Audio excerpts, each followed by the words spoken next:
الحمد لله نحمده ونستعينه ونستغفره ونؤمن به ونتوكل عليه ونعوذ بالله من شرور أنفسنا ومن سيئات أعمالنا من يهده الله فلا مضل له ومن يضلل فلا هادي له ونشهد أن لا إله إلا الله وحده لا شريك له ونشهد أن سيدنا ومولانا محمدا عبده ورسوله أما بعد فأعوذ بالله من الشيطان الرجيم بسم الله الرحمن الرحيم إنا نحن نزلنا الذكر وإنا له لحافظون اللهم صل على محمد وعلى آل محمد كما صليت على إبراهيم وعلى آل إبراهيم إنك حميد مجيد اللهم بارك على محمد وعلى آل محمد كما باركت على إبراهيم وعلى آل إبراهيم إنك حميد مجيد گرامی قدر سامعین، اللہ رب العزت نے قرآن کریم کو خاتم الانبیاء محمد عربی صلی اللہ علیہ وسلم کی ذات مبارک پر نازل فرمایا اور قیامت تک کے لیے قرآن کریم کو محفوظ رکھنے کا وعدہ حق جل مجدہ نے خود فرمایا۔ یوں کہیے کہ قرآن کریم کو نازل کرنے والی ذات بھی اللہ رب العزت کی ہے اور قرآن کریم کی حفاظت کا ذمہ لینے والی ذات بھی اللہ رب العزت کی ہے۔ قرآن کریم کے الفاظ کو بھی اللہ قیامت تک محفوظ رکھیں گے اور قیامت تک معانی اور قرآن کریم کے مطالب کو بھی اللہ رب العزت محفوظ رکھیں گے۔ اگر قرآن کے الفاظ کو کوئی بدلنا چاہے، اللہ رب العزت حفاظت کا انتظام خود فرما دیں گے۔ اگر قرآن کریم کی تفاسیر میں کوئی شخص رد و بدل کرنا چاہے، قرآن کریم کے معنی میں تحریف کرنا چاہے، اللہ رب العزت اہل حق علماء کے ذریعے قرآن کریم کی صحیح تفسیر کی حفاظت کا بندوبست بھی فرمائیں گے۔ آج تک ہوا، آئندہ بھی ہوگا انشاءاللہ العزیز۔ مختلف ادوار میں بعض حضرات نے قرآن کریم کے الفاظ پر ہاتھ صاف کرنے کی کوشش کی ہے، مگر حق جل مجدہ نے الفاظ قرآن کو محفوظ رکھا۔ اور اسی طرح قرآن کریم کی تفسیر کے نام پر قرآن کے معنی کو بدلنے کا بعض حضرات نے اگر پروگرام بنایا، اللہ رب العزت نے قرآن کریم کے معنی کی حفاظت کا ذمہ اپنے سر لے لیا اور قرآن کریم کی حفاظت کا بندوبست فرما دیا۔ آج کی نشست میں آپ کی خدمت میں جس عنوان پہ گفتگو کرنا چاہ رہا ہوں، یہ اس وقت میرے سامنے تفسیر احسن البیان جو اردو زبان میں تحریر کی گئی ہے، اس احسن البیان تفسیر کو غیر مقلدین کے مکتبہ دارالسلام نے شائع کیا۔ اس قرآن کریم کی تفسیر میں ترجمہ مولانا محمد جونا گڑی کا ہے، جبکہ اس پہ تفسیر حافظ صلاح الدین یوسف غیر مقلد کی ہے، جبکہ اس تفسیر پر نظر ثانی مولانا صفی الرحمن مبارک پوری صاحب کی ہے۔ قرآن کریم کا ترجمہ محمد جونا گڑی صاحب کا، قرآن کریم کی تفسیر صلاح الدین یوسف کی، اور قرآن کریم کی تفسیر پر نظر ثانی صفی الرحمن مبارک پوری صاحب کی۔ بلکہ اسی کے تفسیر کے صفحہ نمبر 5 اور صفحہ نمبر 798 پر یہ تحریر کیا گیا کہ اس کتاب کی نظر ثانی مولانا صفی الرحمن مبارک پوری صاحب نے کی ہے اور انہوں نے اس تفسیر کو لفظ بلفظ پڑھا ہے۔ اب اس تفسیر میں جو جہالتیں یا خیانتیں میں آپ حضرات کی معلومات کے لیے آپ کے علم میں لاؤں گا، میں مولانا صفی الرحمن مبارک پوری صاحب پر کوئی تنقید تو نہیں کر رہا، لیکن یہ بات کہنے میں یقیناً حق بجانب ہوں۔ اگر انہوں نے نظر ثانی کی ہے اور لفظ بلفظ انہوں نے قرآن کریم کی تفسیر کو پڑھا ہے، تو جو نہایت غلیظ قسم کی غلطیاں یا نہایت کبیح قسم کی خیانتیں اس تفسیر کے اندر آئی ہیں، ان کا ذمہ دار کون ہوگا؟ بعض ایسی چیزیں ہیں کہ جن کا تعلق خالصتاً جہالت کے ساتھ ہے، اور بعض خیانتیں ہیں، اور بعض عبارات اس قدر غلیظ اور سخت ہیں کہ مومن اور اہل ایمان اور وہ شخص جس کے دل میں ایمانی اور مذہبی غیرت موجود ہو، وہ ایک مرتبہ پڑھ کے ہل جاتا ہے اندر سے کہ یا اللہ، قرآن کریم کی تفسیر میں اتنی فوش غلطیاں اور تسلسل کے ساتھ اس کے ایڈیشن پر ایڈیشن شائع کیے جا رہے ہیں، کوئی شخص ان کو تنبیہ کرنے والا نہیں کہ تم نے غلط تفسیر کی ہے، تم نے غلط مطلب بیان کیا ہے، اور تم نے یہ کام کر کے اللہ کے عذاب کو دعوت دی ہے۔ خیر، اس اصل بیان تفسیر کے جو مفسر اور حاشیہ لکھنے والے حافظ صلاح الدین یوسف ہیں، ان کی میں چند ایک وہ جہالتیں بیان کروں گا کہ جس کو معمولی فہم رکھنے والا شخص بھی سمجھتا ہے کہ یہ جاہلانہ بات ہے، اس کا علم سے کوئی تعلق نہیں۔ اور میں آخر میں کچھ خیانتیں ذکر کروں گا، اور ایک دو وہ مسئلے جو غالباً خالصتاً الہاد پر مشتمل ہیں، ان کا تذکرہ بھی میں انشاءاللہ حوالہ جات کے ساتھ ذکر کروں گا۔ پہلے آپ بعض وہ امور ملاحظہ فرمائیں کہ جو جہالت پر مبنی ہیں۔ مثال کے طور پہ اسی تفسیر احسن البیان کے صفحہ نمبر 7 پہ یہ بات تحریر کی گئی، کہتے ہیں کہ حاشیہ نویسی یا تفسیر نگاری کا یہ غایت درجہ مشکل اور نہایت جاں گداز مرحلہ 16-17 مہینے میں طے پا گیا۔ یعنی یہاں صفحہ 7 پہ لکھتے ہیں کہ یہ تفسیر کا کام 16 یا 17 ماہ میں مکمل ہوا، جبکہ اسی تفسیر احسن البیان کے صفحہ نمبر 798 پر اس سے بالکل الگ موقف تحریر کیا گیا، اور وہاں پر وہ یوں تحریر کر رہے ہیں کہ یہ تفسیر کتنے ماہ اور کتنے دنوں میں مکمل ہوئی، ذرا صفات فرمائیں۔ کہتے ہیں الحمدللہ آج 28 رجب 1415 ہجری 1 جنوری 1995 کو صبح 9 بجے قرآن مجید کا یہ حاشیہ تکمیل پذیر ہوا، جس کا آغاز 4 فروری 1994 کو ریاض سعودی عرب میں کیا گیا تھا۔ اب اگر 4 فروری 1994 کو آغاز ہوا اور 1 جنوری 1995 کو اختتام ہوا تو یہ 11 ماہ تقریباً بنتے ہیں۔ اب یہ حاشیہ یہ اسی جگہ صفحہ 798 کو دیکھو تو اس کی مدت تقریباً 11 ماہ بنتی ہے۔ اگر صفحہ 7 کو دیکھو تو اس کی مدت 16 یا 17 ماہ بنتی ہے۔ اب 12 13 14 15 16 اور 17 یعنی 5 یا 6 ماہ کا فرق ہے، کوئی معمولی فرق تو نہیں۔ جو شخص اس قدر جاہل ہو اس کو یہ بھی اندازہ نہیں کہ 11 اور 16 میں کتنا فرق ہے، بتائیں وہ قرآن کریم کی کیا تفسیر ایسا شخص لکھے گا؟ تو اس کی میں نے جہالت نمبر 1 آپ کی خدمت میں پیش کی ہے۔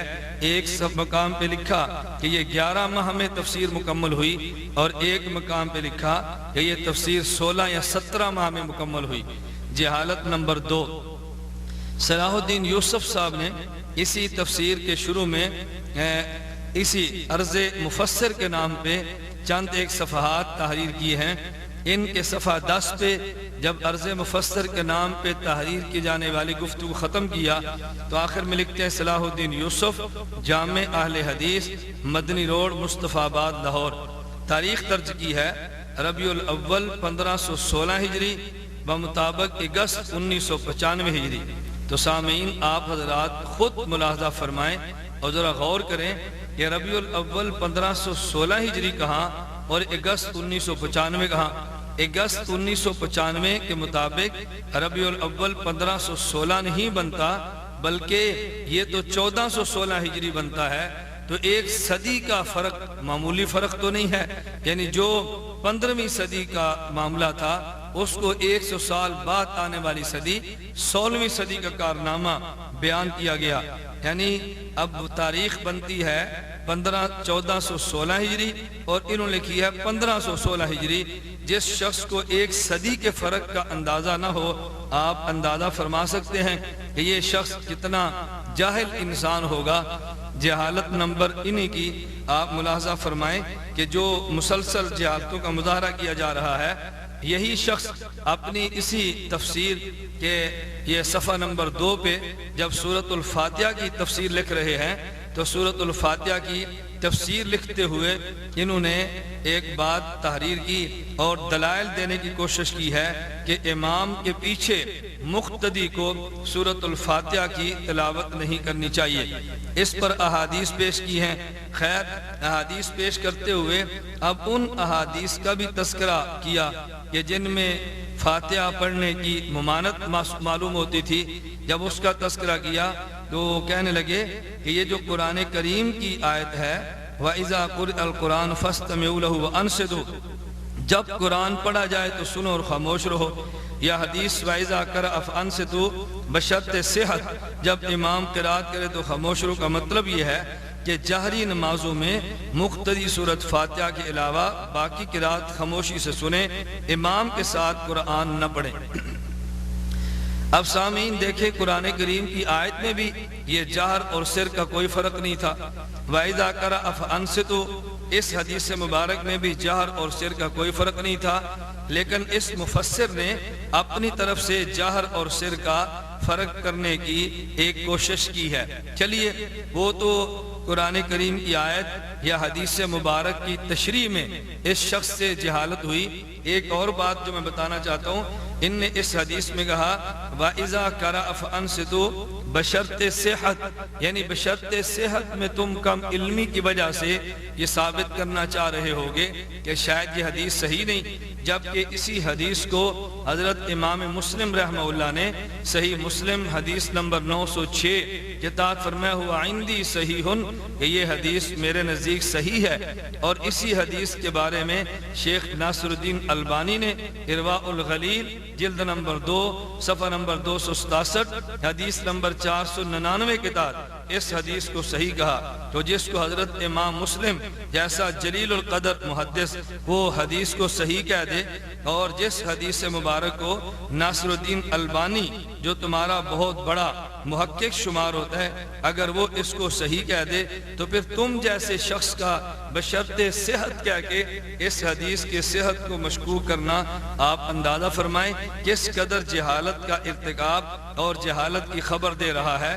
تو اس شخص کو یہ بھی معلوم نہیں یہ حدیث صحیح ہے یا حدیث صحیح نہیں، تو محدثین صحیح کہہ رہے ہیں اور یہ بشرط صحت کہہ کے اس حدیث کا جواب دینے کی ایک ناکام سی کوشش کر رہا ہے۔ اسی طرح قرآن کریم کی آیت وَلَقَدْ أَرْسَلْنَا إِلَىٰ ثَمُودَ أَخَاهُمْ صَالِحًا أَنِ اعْبُدُوا اللَّهَ فَإِذَا هُمْ فَرِيقَانِ يَخْتَصِمُونَ قَالَ يَا قَوْمِ لِمَ تَسْتَعْجِلُونَ بِالسَّيِّئَةِ قَبْلَ الْحَسَنَةِ لَوْلَا تَسْتَغْفِرُونَ اللَّهَ لَعَلَّكُمْ تُرْحَمُونَ۔ سامعین، آپ ملاحظہ فرمائیں، اب اس آیت میں اللہ رب العزت حضرت صالح علیہ السلام کو قوم سمود کی طرف بھیجنے کا تذکرہ فرما رہے ہیں۔ حضرت صالح علیہ السلام نے اپنی قوم سے کہا اللہ کی عبادت کرو، وہ قوم آپس میں فریق بن کے لڑنے جھگڑنے لگے۔ حضرت صالح نے فرمایا لما تستعجلون بالسیئۃ قبل الحسنہ، اے میری قوم کہ لوگو تم نیکی سے پہلے برائی کی جلدی کیوں مچا رہے ہو؟ تم اللہ تعالیٰ سے استغفار کیوں نہیں کرتے تاکہ تم پر رحم کیا جائے؟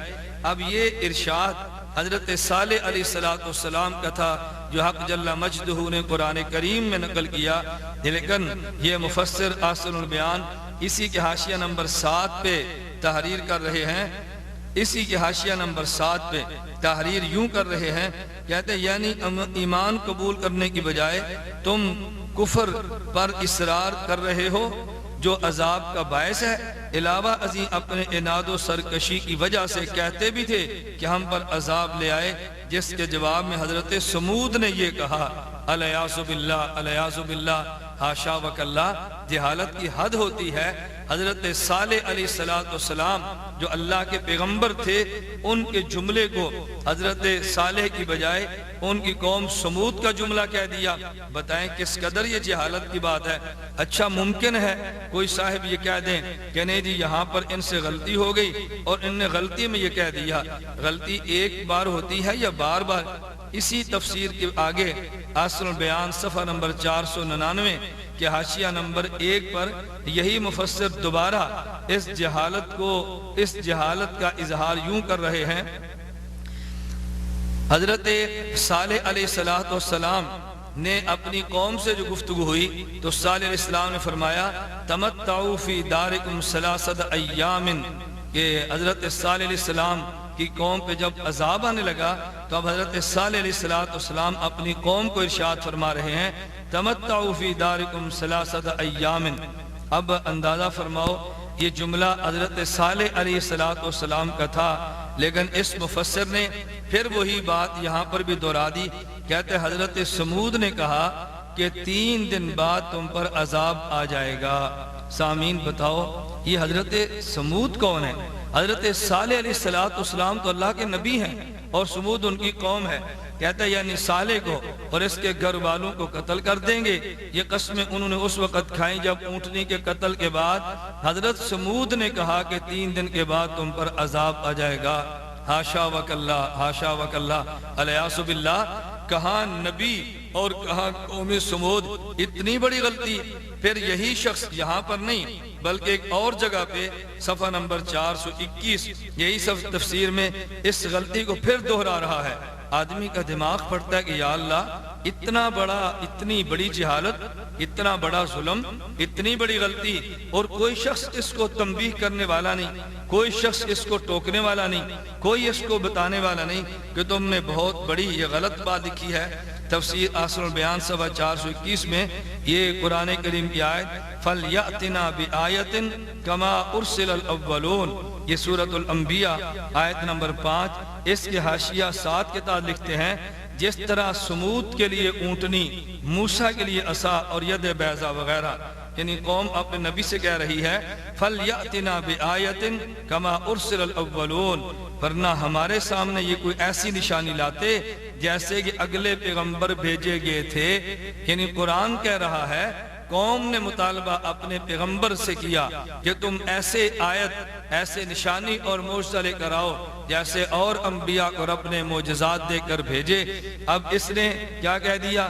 کہتا ہے جس طرح موسیٰ علیہ السلام کے لیے عصا معجزہ تھا، حضرت موسیٰ علیہ السلام کے لیے ید بیضا یہ معجزہ تھا، تو اسی طرح کہتا ہے سمود کے لیے الیاذ باللہ، یعنی جس طرح سمود کے لیے اونٹنی، موسیٰ کے لیے عصا، تو یہاں حضرت موسیٰ علیہ السلام کو بطور پیغمبر کے اور اس کے مقابلے میں سمود کو کیا تم نے بطور پیغمبر کو نقل کیا ہے؟ اور یہی قوم سمود جن کے بارے میں حق جل مجدہ سورۃ ہود کی آیت نمبر 68 کے تحت بڑی وضاحت کے ساتھ آج سورہ ہود کی آیت نمبر 68 میں اللہ رب العزت فرما رہے ہیں الا ان سمود کفروا ربہم الا بعدا لسمود، قوم سمود نے کفر کیا، یہ سمود تو کافر تھے۔ تو ظالم تم نے نبی کی جگہ پہ سمود کا تذکرہ ایک بار نہیں 3 بار کیا۔ اتنی بڑی جہالت، اتنی بڑی کم علمی اور اس قدر خیانت اور بددیانتی، میں تو تمہارے لیے جملہ جہالت کا کہہ کے بڑے ہی نرم موقف کو بیان کر رہا ہوں۔ اگر یہی لفظ حضرات علماء دیوبند، اکابر علماء دیوبند اور ائمہ احناف میں سے کسی کی تفسیر میں ایک جملہ آتا تو کتنے شیاطین اور خناس وہ تھے جو علماء دیوبند پہ برستے، علماء دیوبند کا مذاق استہزاء اڑاتے۔ کس قدر تم علماء دیوبند کی معمولی سی لفظ کی غلطی بھی آ جائے تم کس قدر تمسخر اڑاتے ہو، لیکن ہے کوئی معراج ربانی یا توصیف الرحمن یا کوئی اس قسم کا اور ایسا شخص جو کم از کم اس تفسیر پر بھی تبصرہ کرتا؟ یہ اتنی بڑی غلطی کو ایک دو مرتبہ نہیں بلکہ مسلسل شائع کیا جا رہا ہے۔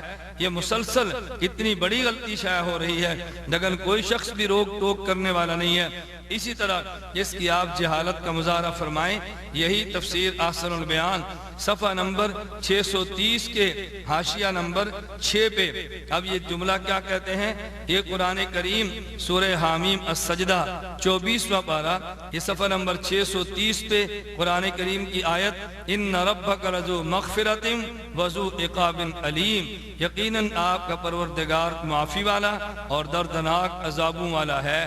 اس آیت کی تفسیر کے تحت لکھتے ہیں ان کے لیے جو کافر اور اللہ کے پیغمبروں کے دشمن ہیں، یہ آیت بھی سورہ نمل کی آیت نبئ عبادی انی انا الغفور الرحیم وان عذابی هو العذاب العلیم وان عذابی هو العذاب العلیم کی طرح ہے۔ ارے جاہل آدمی، یہ جو آیت تم نے پڑھی ہے نبئ عبادی، کیا یہ سورۃ نمل کی آیت ہے؟ یہ سورہ حجر کی آیت نمبر 49 اور 50 ہیں۔ تو سورہ نمل کی، سورہ حجر کی آیت کو سورہ نمل کی آیت کہنا، میرے معزز اور محترم سامعین، آپ حضرات فرمائیں کہ کس قدر یہ جہالت کی بات ہے اور کس قدر اس شخص کی یہ دین سے دوری کی بات ہے اور کس قدر قرآن کریم سے عدم تعلق کی بات ہے۔ اس کو یہی معلوم نہیں کہ یہ آیت کس تفسیر، یہ آیت کس سورت کی ہے، آیا سورہ نمل کی ہے یا یہ آیت سورہ نمل کی بجائے کہ کسی اور سورت کی ہے۔ اللہ رب العزت ہمیں ان کی جہالتوں سے محفوظ رکھے، حق جل مجدہ ہمیں بات سمجھنے کی توفیق عطا فرمائے۔ تو میں نے جو آپ کی خدمت میں گزارش کی ہے وہ یہ بتانے کے لیے کہ ایک اتنا بڑا جاہل آدمی جب قرآن کریم کی تفسیر لکھے گا تو بتائیں وہ کس قدر قرآن کریم میں غلطیاں کرے گا۔ معمولی بات بھی تم نہیں سمجھ سکتے، جو عام سادہ قرآن کا حافظ بات سمجھتا ہے تم وہ بھی نہیں جانتے۔ معمولی ریاضی کا علم رکھنے والا جو تواریخ میں فرق کر سکتا ہے، کیا تم وہ موٹا سا فرق بھی نہیں کر سکتے؟ چلیے یہ تو اس کی جہالت کی باتیں ہیں۔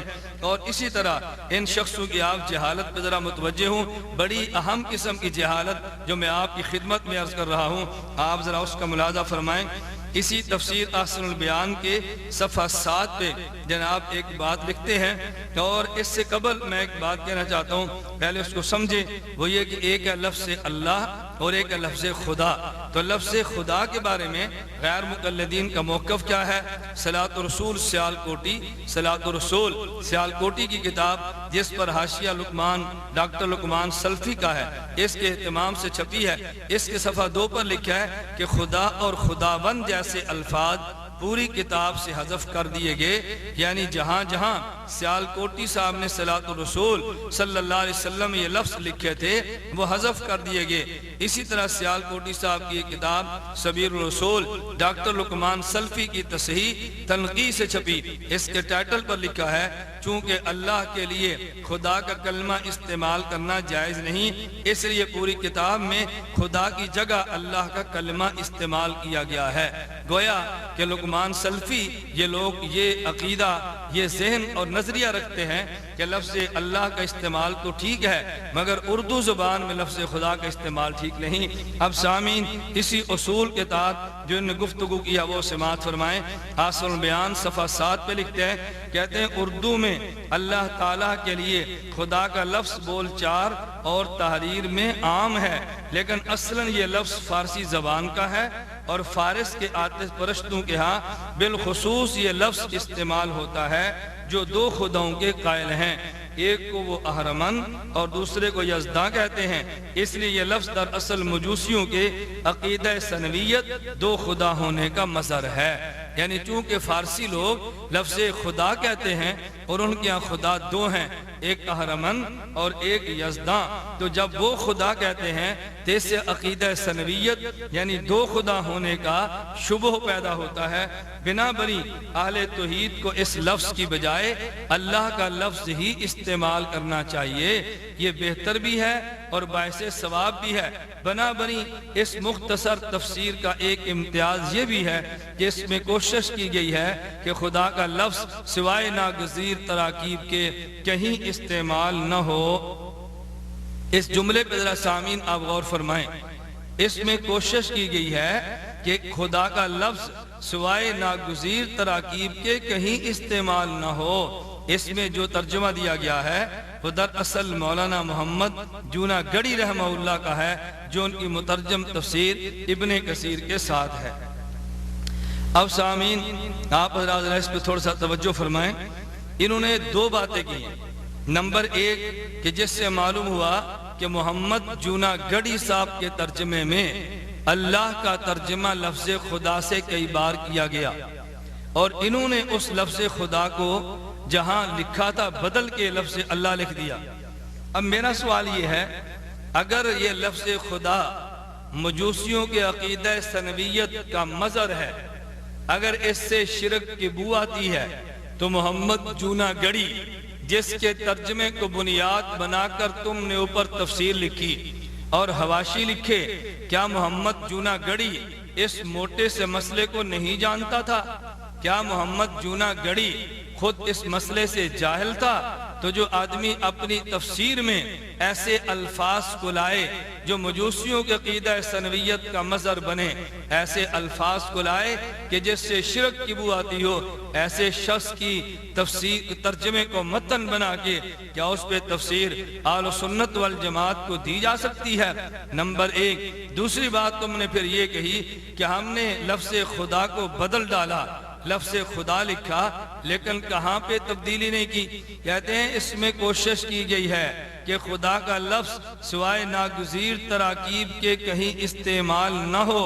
عجیب بات یہ ہے، اگر اس لفظ خدا میں سنویت کی بو ہے، اگر لفظ خدا میں شرک کی بو ہے، اگر لفظ خدا میں یہ مجوسیوں کے عقیدے کا شبہ پڑتا ہے، پھر تراکیب کی وجہ سے باقی رکھنا یہ عام آدمی کی سمجھ سے باہر ہے۔ تراکیب کون سے ایسا عذر پیش آ جاتا ہے اردو زبان میں کہ لفظ اللہ لکھو تو ترکیب نہیں بنتی، لفظ خدا لکھو تو پھر ترکیب بن جاتی ہے۔ اگر ایسا عذر آ بھی جائے تو پھر عقیدے کو مقدم ہونا چاہیے، نہ کہ اردو تراکیب کو مقدم ہونا چاہیے۔ میرے دوستو اور محترم سامعین، آپ حضرات ملاحظہ فرمائیں، جو ہر آئے دن توحید کی رٹ لگاتے ہیں اور خود کو موحد کہہ کے احناف کو مشرک گردان رہے ہیں، ان حضرات کی توحید بس اتنی ہے، اگر ترکیب بدل جاتی ہے تو شرکیہ، ترکیب بدلنے کا خدشہ ہے تو شرکیہ لفظ لکھ دو، اور اگر ترکیب بدلنے کا خدشہ نہیں ہے تو پھر آپ یہ لفظ نہ لکھو۔ اس قدر جہالت کی باتیں اللہ رب العزت محفوظ فرمائے، یہ تمہیں ہی زیب دیتی ہیں، کم از کم اہل علم کو یہ بات زیب نہیں دیتی۔ آدمی اس قدر جہالت کا ارتکاب کرے تو یہ جہالت جو میں نے آپ کے سامنے پیش کی ہے، معزز سامعین آپ اس کو سماعت فرمائیں اور اس پر ذرا توجہ دیں۔ ان جہالتوں کے بعد میں چند ایک ان کی خیانتوں کا تذکرہ کرنا چاہتا ہوں جو انہوں نے اس تفسیر میں خیانتیں کی ہیں۔ خیانت کا مطلب کیا ہے؟ دیکھیے اس وقت میرے ہاتھ میں یہ جو تفسیر احسن البیان ہے، یہ تفسیر احسن البیان دارالسلام سے غیر مقلدین کے مکتبے نے شائع کی ہے، اردو زبان میں تحریر ہے، پاکستان میں تقسیم ہو رہی ہے، بر صغیر میں تقسیم ہو رہی ہے، اردو دان طبقے کو یہ مفت بھی دی جا رہی ہے اور یہ قیمتاً بھی دی جا رہی ہے۔ لیکن یہی تفسیر جب ان حضرات نے حکومت سعودیہ کو چھپنے کے لیے دی ہے، اور یہ تفسیر احسن البیان جو اس وقت میرے ہاتھ میں آپ کے سامنے موجود ہے، یہ تفسیر کا وہ نسخہ ہے جو حکومت سعودیہ نے شائع کیا ہے۔ تو میں چند ایک عبارات وہ پیش کرنے لگا ہوں کہ جو اگر پاکستان سے یا دارالسلام سے چھپنے والے نسخے کو دیکھے تو اس میں وہ عبارت موجود ہے، لیکن اگر سعودیہ حکومت کے شائع شدہ ایڈیشن کو دیکھیں تو اس میں وہ عبارت موجود نہیں۔ میری سمجھ سے ماورا ہے، کیا سعودیہ حکومت نے اس عبارت کو حذف کر دیا، تفسیر سے نکال دیا، یا تم نے سعودیہ حکومت کو تفسیر چھپنے کے لیے دیتے وقت اس عبارت کو الگ کر دیا؟ یہ فیصلہ سامعین آپ کریں، یا یہ فیصلہ ان مقلدین سے پوچھو کہ اس خیانت کا تم نے ارتکاب کیا یا ان جملوں کو نکال کے سعودیہ حکومت نے جرأت کا حق ادا کیا۔ اب اس میں کئی ایک باتیں موجود ہیں، مثال کے طور پہ یہی تفسیر احسن البیان صفحہ نمبر 81، اسی صفحہ نمبر 81 میں لکھتے ہیں، یہ دراصل صفحہ نمبر تفسیر احسن البیان یہ پارہ نمبر 4 آیت سورت آل عمران کی یہ جو آیت کریمہ 103 نمبر ہے، وَاعْتَصِمُوا بِحَبْلِ اللَّهِ جَمِيعًا وَلَا تَفَرَّقُوا وَلَا تَفَرَّقُوا کے تحت ان حاشیہ نمبر 6 میں لکھا، جو چلتے ہوئے آگے یہ صفحہ نمبر 81 پہ آ کے تحریر کرتے ہیں، کہتے ہیں حالانکہ اگر یہ اختلاف رحمت ہوتا تو نبی صلی اللہ علیہ وسلم یہ کیوں فرماتے کہ میری امت 73 فرقوں میں بٹ جائے گی، جن میں صرف ایک فرقہ جنت میں جائے گا، باقی سب جہنم میں۔ اب مسلمانوں کے تمام فرقے دعوے دار ہیں کہ جنتی فرقہ وہی ہے، لیکن اس کی جو پہچان نبی صلی اللہ علیہ وسلم نے بیان فرمائی ہے کہ وہ میرے اور میرے اصحاب کے طریقے پر ہوگا، ما انا علی و صحابی، اہل حدیث کے سوا کوئی اور اس کا مصداق ہی قرار نہیں پاتا۔ اب یہ جو عبارت میں نے آپ کی خدمت میں سامعین پڑھ کر پیش کی ہے، یہ عبارت آپ سعودی حکومت کا شائع شدہ نسخہ دیکھیں تو اس کے یہی سعودی نسخے میں تفسیر آسر البیان کا صفحہ 164 بنتا ہے، لیکن اس صفحہ 164 کے تحت یہ قطعاً عبارت موجود نہیں ہے۔ تو کیا پھر میں یہ بات کہہ سکتا ہوں کہ اگر سعودیہ حکومت کے یہ مسلک منہج کے خلاف تھی اس لیے تم نے سعودیہ حکومت کو دیتے وقت اس عبارت کو حذف کر دیا، یا یہ عبارت موجود تھی تو سعودیہ حکومت نے نکال دیا؟ اگر تم نے حذف کیا تو اس کا معنی یہ ہے کہ تم سمجھتے ہو کہ یہ بات سعودی حکومت کے مسلک کے خلاف ہے۔ اگر سعودی حکومت نے نکال دیا اس کا معنی وہ یہ ان کے نظریے کے یقیناً خلاف ہوگی۔ تو ایسا کس نے کیا یہ فیصلہ تم کرو یا اس کا جواب تمہارے ذمہ ہے۔ میں یہی سمجھتا ہوں کہ تم لوگوں نے اس کو نکال کر سعودی حکومت کے حوالے کیا، اس کی وجہ سعودی حکومت کا قطعاً یہ مسلک نہیں ہے کہ تم جیسے اہل حدیث لوگ ہی جنتی فرقہ ہیں اور باقی جہنمی فرقہ ہیں۔ کیوں؟ اس لیے کہ اجتہاد کی بنیاد پہ جو اختلافات ہوتے ہیں، یہ اختلاف تو صحابہ کرام رضی اللہ عنہم اجمعین میں موجود تھے، لہذا اجتہاد کی بنیاد پہ ہونے والے اختلافات کو الیاذ باللہ جہنمی اختلاف تو نہیں کہا جا سکتا۔ اس لیے یقیناً تم نے بددیانتی کی ہے کہ جو تحریر موجود تھی تم نے سعودیہ حکومت کو دی ہے تو تم نے اسے نکال دی ہے۔ اسی طرح اسی تفسیر کے احسن البیان کے صفحہ نمبر 81 کے حاشیہ نمبر 2 پر جو ایک عبارت لکھی ہے سامعین اس کو ملاحظہ فرمائیں۔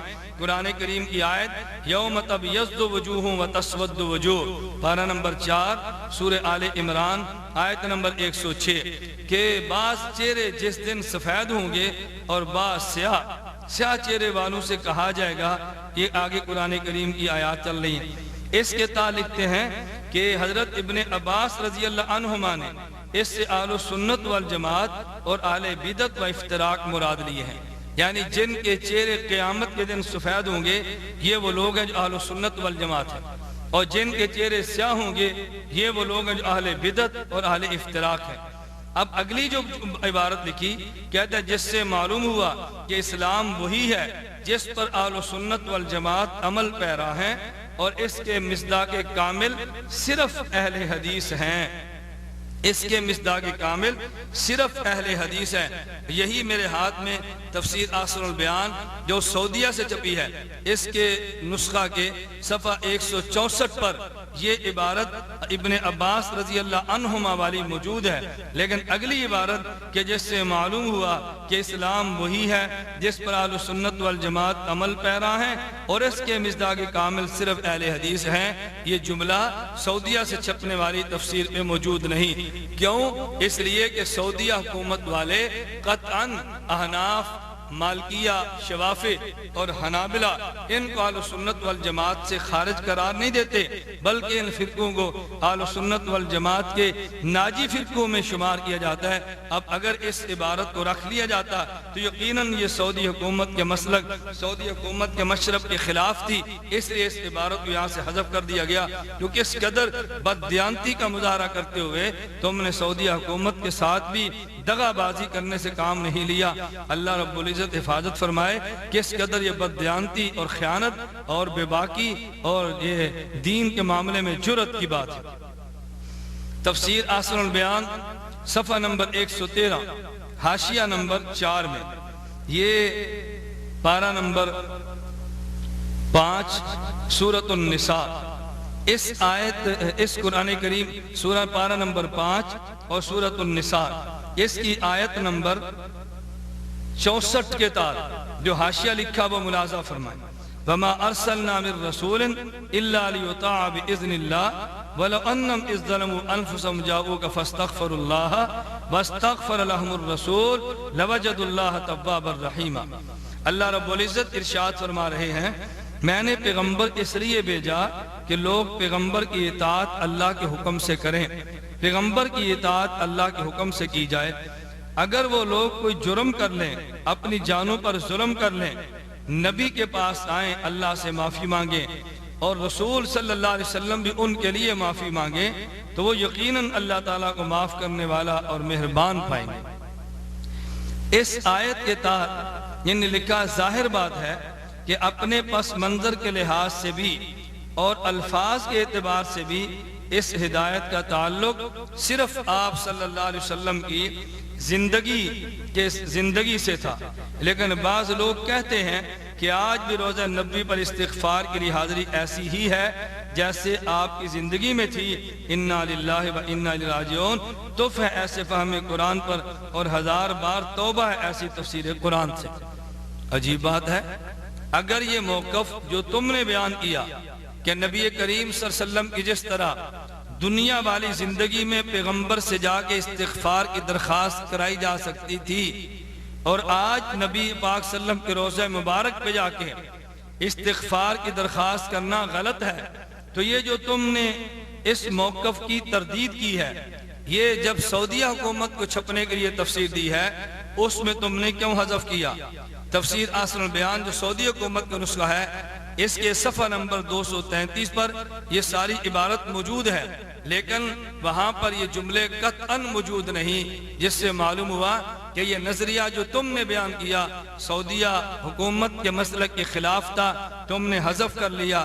سامعین، میں آج بھی آپ کو دعوت دیتا ہوں، اللہ رب العزت آپ کو مدینہ منورہ نبی کریم صلی اللہ علیہ وسلم کی قبر مبارک تک اگر جانے کی توفیق عطا فرمائے، آپ مسجد نبی میں اگر تشریف لے جائیں، رسول اکرم صلی اللہ علیہ وسلم کے روضہ مبارک پر حاضری کا موقع ملے، میں سامعین سے بھی کہوں گا اور غیر مقلدین سے بھی کہوں گا، خصوصاً اگر میری یہ کیسٹ اور میری یہ گفتگو حافظ صلاح الدین یوسف صاحب تک پہنچے تو ان کو بھی چاہیے نبی کریم صلی اللہ علیہ وسلم کے روضے پر تشریف لائیں اور نبی کریم صلی اللہ علیہ وسلم کے روضہ مبارک سے قبلے کی جانب آپ کھڑے ہوں تو رسول اکرم صلی اللہ علیہ وسلم کا مواجہہ شریف، اس کے بعد ایک قبلہ روضہ مبارک کا ایک ستون ہے، اس کے بعد پھر وہ سوراخ جہاں پر قبر مبارک حضرت خلیفۃ رسول اللہ صلی اللہ علیہ وسلم سیدنا ابو بکر صدیق رضی اللہ عنہ کی ہے، اس کے بعد پھر ایک ستون ہے،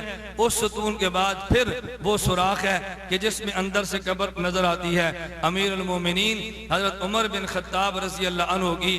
تو سامعین، میں آپ کو دعوت دیتا ہوں، آپ تشریف لائیں اور وہاں جا کر خود آنکھوں سے ملاحظہ کریں، صلاح الدین یوسف صاحب بھی جائیں اور جا کر خود دیکھیں وہاں جو 2 ستون ہیں، اگر آپ قبلے کی طرف پشت کر کے نبی پاک صلی اللہ علیہ وسلم کے روضے کی طرف منہ کر کے کھڑے ہوں گے تو وہ ستون جو آپ کے دائیں جانب آئے گا نبی کریم صلی اللہ علیہ وسلم کے اقدام عالیہ کی طرف ہوگا، اس ستون پہ شعر لکھا ہوا ہے، اس ستون پر ایک شعر درج ہے، اور وہ ستون جو آپ کے بائیں طرف آئے گا اس ستون پر دوسرا شعر درج ہے۔ وہ شعر وہ ایک واقعے کے تحت درج ہے، مفسرین نے ایک واقعہ اپنی تفاسیر میں نقل کیا ہے، اور یہ واقعہ حضرت امام نووی رحمہ اللہ نے کتاب المناسک کے اندر بھی بیان کیا ہے۔ ایک عاشق رسول صلی اللہ علیہ وسلم حضور اکرم صلی اللہ علیہ وسلم کی قبر مبارک پہ آئے اور انہوں نے آ کے رسول اکرم صلی اللہ علیہ وسلم کو سلام عرض کیا، پھر قرآن کریم کی یہ آیت پڑھی اور پھر اس آیت سے استدلال کرتے ہوئے انہوں نے عرض کیا کہ یا رسول اللہ، میں بھی اللہ پاک سے گناہوں کی معافی مانگتا ہوں، آپ بھی میرے گناہوں کی معافی اللہ پاک سے مانگیں۔ نبی کریم صلی اللہ علیہ وسلم کی قبر پہ حاضر یہ جملہ کہا، اور پھر حضور اکرم صلی اللہ علیہ وسلم کے قبر مبارک پہ انہوں نے یہ اشعار پڑھے۔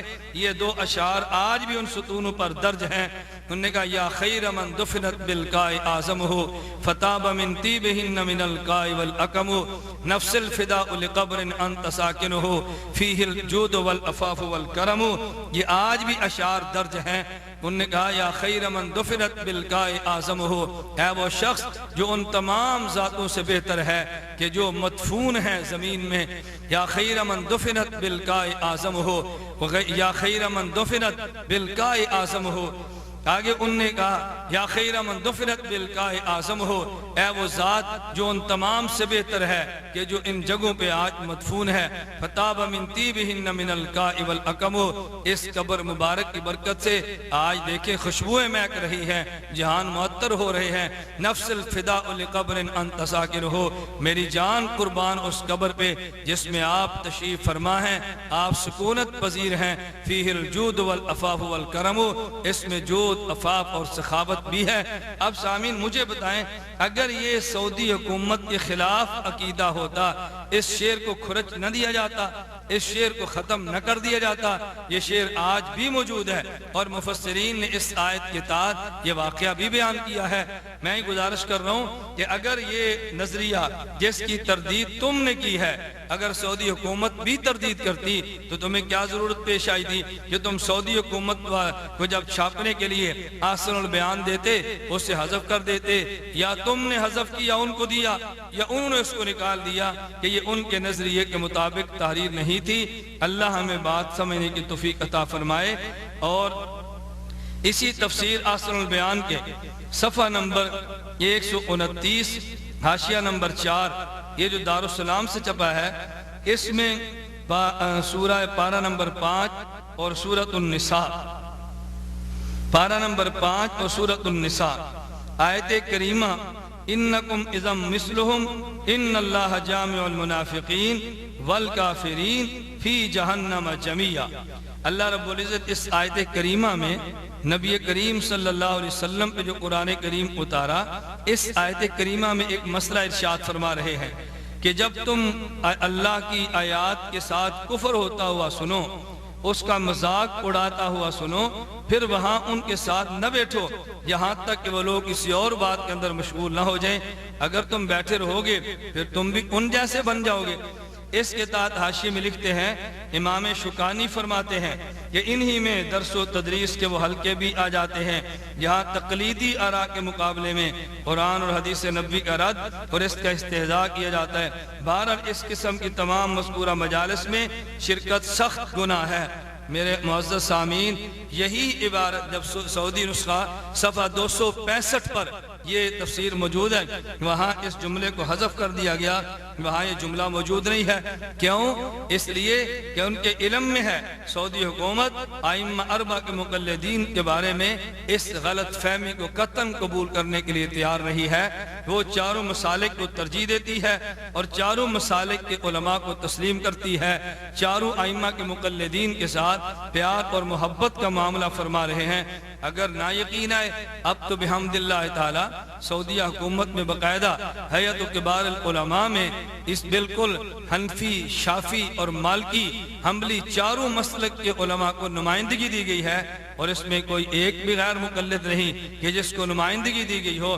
چاروں مسالک کے علماء کو نمائندگی دینا اس بات کی دلیل ہے کہ سعودیہ حکومت کے ہاں مقلدین کی عزت احترام ہے، یہ تقلیدی آراء کو تسلیم کرتے ہیں۔ یوں نہیں کہ تمہاری طرح سعودیہ حکومت بھی مقلدین کے خلاف وہی لہجہ رکھتی ہو جو لہجہ تم رکھتے ہو۔ خیر، تفسیر احسن البیان صفحہ نمبر 266 حاشیہ نمبر 2 پہ لکھا ہے، یہ پارہ نمبر 11 سورہ توبہ، پارہ نمبر 11 اور سورہ توبہ، لا تقم فیہ ابدا لمسجد اسس علی التقوی من اول یوم احق ان تقوم فیہ۔ یہاں تذکرہ کیا گیا پہلے مسجد زرار کا کہ وہ مسجد جو منافقین نے مدینہ منورہ میں اس غرض سے بنائی کہ وہاں مسلمانوں میں انتشار اور تفریق کا بیج ڈالیں اور مسلمانوں میں اختلافات پیدا کریں۔ اللہ رب العزت نے فرمایا میرے پیغمبر اس مسجد میں آپ کبھی کھڑے نہ ہوں۔ اس آیت کے تحت لکھتے ہیں، اس سے علماء نے استدلال کیا ہے کہ جو مسجد اللہ کی عبادت کی بجائے مسلمانوں کے درمیان تفریق پیدا کرنے کی غرض سے بنائی جائے وہ مسجد زرار ہے، اس کو ڈھا دیا جائے تاکہ مسلمانوں میں تفریق و انتشار پیدا نہ ہو۔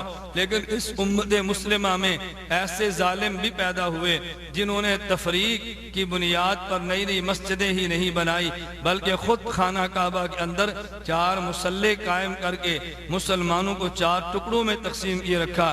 فَإِنَّا لِلَّهِ وَإِنَّا إِلَيْهِ رَاجِعُونَ۔ اللہ تعالیٰ مغفرت فرمائے، سلطان عبدالعزیز رحمہ اللہ فرما روائے نجد و حجاز کی، جنہوں نے خانہ کعبہ سے اس بدعت اور تفریق کا خاتمہ کر دیا اور مسلمانوں کو کلمہ واحدہ پر جمع کیا، رحمہ اللہ رحمت واسعہ۔ گرامی قدر سامعین، یہ جو عبارت ان نے یہاں درج کی ہے وہی تفسیر احسن البیان جو سعودیہ حکومت سے شائع ہوئی ہے، اس کے صفحہ نمبر 549 پہ اسی آیت کی تفسیر موجود ہے، لیکن وہاں پہ قطعاً یہ عبارت موجود نہیں ہے۔ میں معزز سامعین آپ کی خدمت میں گزارش کرنا ضروری سمجھتا ہوں کہ 4 مسلح کا بیچ جانا یہ قوم میں تفریق نہیں ہے، اور اگر یہ کہا جائے کہ یہ تفریق پر ہے، اللہ محفوظ فرمائے، تو تم نے کتنا غلط جملہ کہا، تم نے کتنا بڑا حملہ کیا۔ کیا اے مفسر تم نے غور کیا کہ تم نے کتنی بڑی غلط بات کی ہے؟ یعنی وہ مسجد کہ جس میں مسلمانوں میں تفریق ڈالنے کے لیے لوگ جمع ہوں، قرآن تو کہہ رہا تھا کہ جس کی بنیاد یہ ہو اس مسجد کو گرا دیا جائے، الیاذ باللہ الیاذ باللہ۔